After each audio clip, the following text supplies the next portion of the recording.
Permisa, selamat datang pada acara kali ini.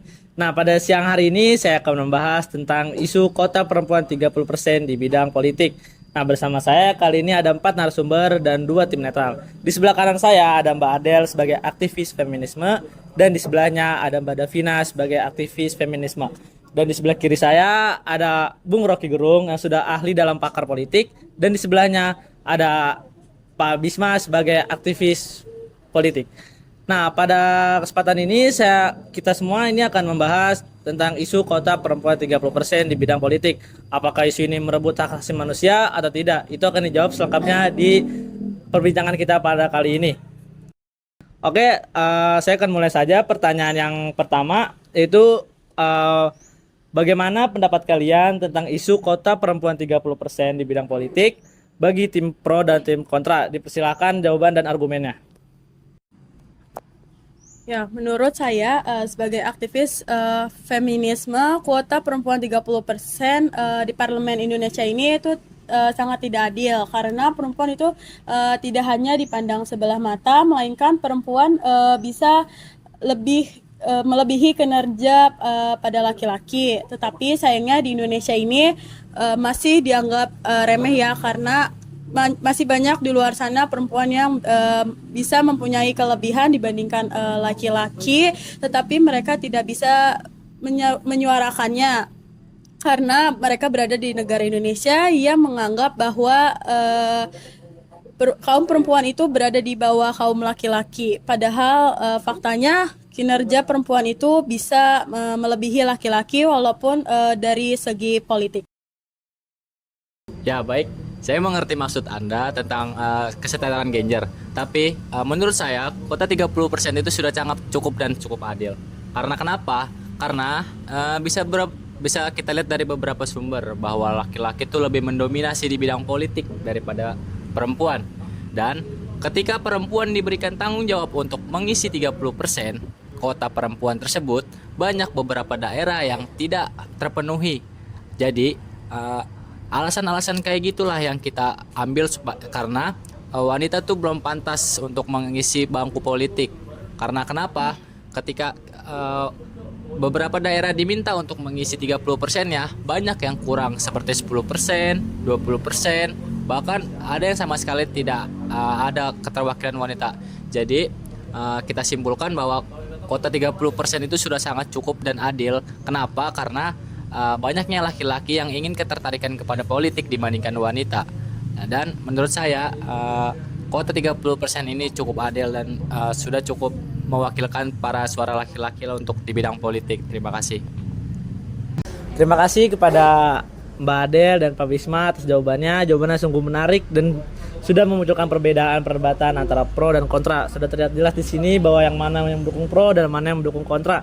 Baik, untuk pertanyaan selanjutnya yaitu apakah isu kota perempuan 30% di parlemen itu merebut hak asasi manusia?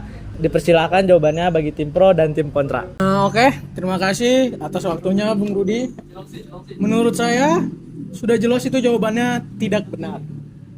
Karena keputusan ini tidak menyangkutkan kepada hak asasi manusia terhadap perempuan. Justru kita yang harus ditekankan di topik pembicaraan ini mengenai 30% kuota wanita di bidang parlemen, menurut saya itu tidaklah buruk, melainkan cukup. Karena balik lagi kita selama ini kita lihat di berbagai macam aspek politik bahwa wanita ini lebih tepatnya belum terlalu banyak prestasi yang diraih di bidang politik oleh wanita. Makanya menurut saya keputusan 30% kuota wanita di parlemen itu udah sah-sah saja dan sudah cukup menurut saya. Mungkin hanya itu jawaban yang bisa saya kasih. Sekali lagi terima kasih Pak Rudi. Oke, di sini saya sangat tidak setuju ya dengan jawaban Pak Rocky Gerung karena kuota perempuan 30% di parlemen itu sudah merebut hak asasi manusia sebagai perempuan. Karena seharusnya hak asasi kaum perempuan dan laki-laki itu sama kedudukannya, 50-50. Untuk pernyataan Anda tentang kaum perempuan yang kedudukannya itu di bawah laki-laki, itu salah. Karena banyak perempuan di sana yang bisa melebihi laki-laki dalam berpolitik, tapi mereka hanya tidak berani menyuarakan suaranya. Karena di Indonesia masih banyak terjadi diskriminasi di gender. Dan jika kuota perempuan di parlemen mencapai 50-50, ini akan sangat adil untuk menentukan kebijakan kepentingan bagi kaum laki-laki dan perempuan. Maka dari itu, kuota 30% perempuan di parlemen itu sudah merebut hak asasi manusia di gender perempuan. Wah, sangat bertentangan nih dari kubu pro dan kubu kontra, dari Bung Rocky Gerung dan Mbak Davina. Tadi Bung Rocky Gerung bilang kalau misal kuota perempuan 30% di parlemen itu sudah sangat cukup karena keterbatasan wanita tersebut, dan Mbak Davina bilang karena kuota perempuan 30% itu belum cukup karena menurut dia perempuan bisa menyaingi kinerja laki-laki dan di Indonesia belum dapat suara yang banyak untuk gabung ke bidang politik. Sudah dijelas di sini perbedaan antara pro dan kontranya. Nah, kebetulan saya sebelum sini saya baca berita tentang dibuatnya kebijakan ini untuk mensetarakan gender antara laki-laki dan perempuan. Nah, menurut kalian nih, kubu pro dan kontra, apakah dengan adanya isu kuota perempuan 30% di bidang politik ini sudah mensetarakan gender antara laki-laki dan perempuan? Silakan jawaban dan argumennya. Ya baik, terima kasih. Berbicara soal kesetaraan gender, kami perwakilan politik laki-laki sudah mengulik lebih jauh tentang bagaimana pengaruh tentang 50/50. Untuk mencapai 50/50 tersebut, kita perlu namanya kesetaraan tanggung jawab. Kita lihat apakah politik wanita itu bertanggung jawab atas suara yang sudah mereka suarakan. Dengan berbagai daerah tersebut, banyak perempuan yang tidak memenuhi kuota 30% tersebut. Jadi saya bertanya, apakah untuk 50/50 tersebut akan ditanggung jawab secara resmi atau diusahakan dengan sepenuh hati. Nah, dari hal tersebut jadinya kita akan menganggap wanita itu akan menyusahkan kita saja, karena dengan suara-suara yang mereka buat, mereka hanya omong kosong lah ibaratnya untuk kita, perwakilan kita sebagai di bidang politik. Dan ketika wanita masuk ke bidang politik, mereka tuh banyak yang menyuarakan agar kesetaraan gender ini bukan membahas politik lain-lainnya. Jadi kekurangan dari politik wanita ini adalah ketika mereka masuk ke bidang politik, mereka hanya menyuarakan tentang kesetaraan gender, melainkan mereka tidak peduli dengan urusan-urusan politik yang lain. Nah, urusan kayak gini aja mereka nggak bisa, apalagi mengurus negara. Jadi begitu, terima kasih.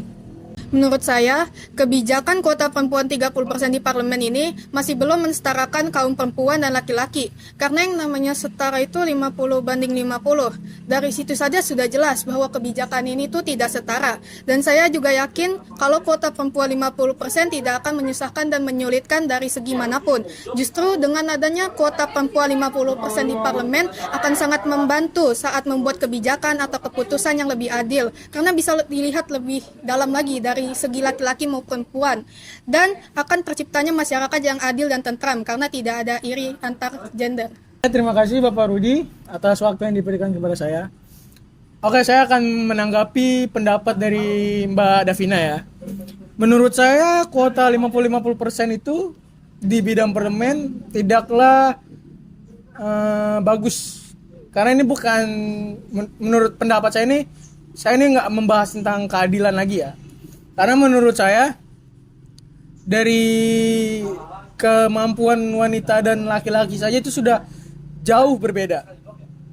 Di mana pada kehidupan sehari-hari aja ya, misalnya contohnya tuh kayak laki-laki diberikan tugas mengangkat beban, dan wanita pun juga diberikan tugas mengangkat beban. Mereka berdua sama-sama diberikan tugas mengangkat beban, dan dilihat dari segi kekuatan, menurut saya yakin laki-laki akan lebih kuat untuk mengangkat beban tersebut dibandingkan wanita. Dari situ saja kita sudah bisa melihat faktanya yang ada. Menurut saya untuk di wanita di bidang parlemen untuk 50-50 itu kurang tepat.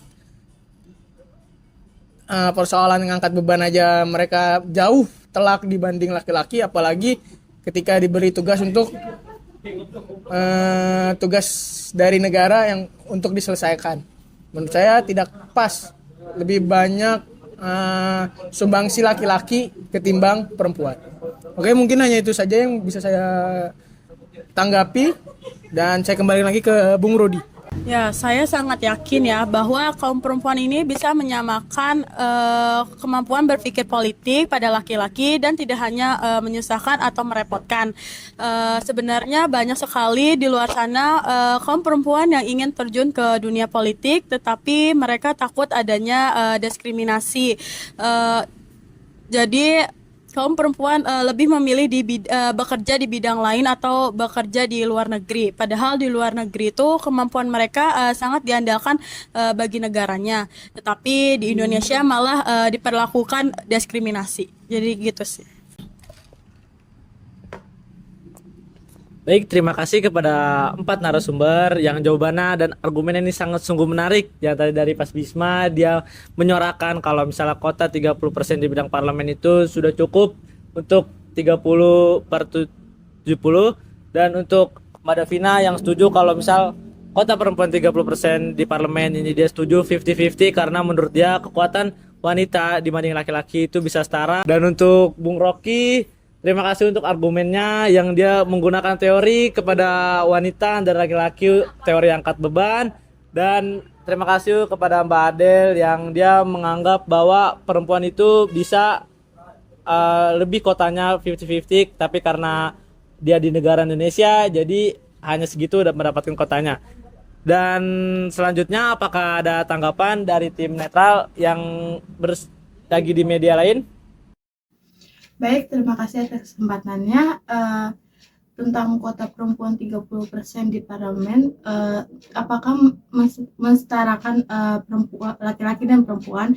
Menurut saya sebagai perempuan tentang permasalahan ini yaitu apakah kebijakan ini sudah mensetarakan kedudukan laki-laki dan perempuan atau itu tergantung perempuannya. Perempuannya masing-masing yang pasti ada yang tersetuju dan tidak setuju, tetapi kesetaraan gender tidak bisa hanya diukur dari segi politik, tetapi dari segi lain, misalnya pekerjaan atau yang lain. Jadi politik tidak menjadikan pakaran pasti untuk kesetaraan gender.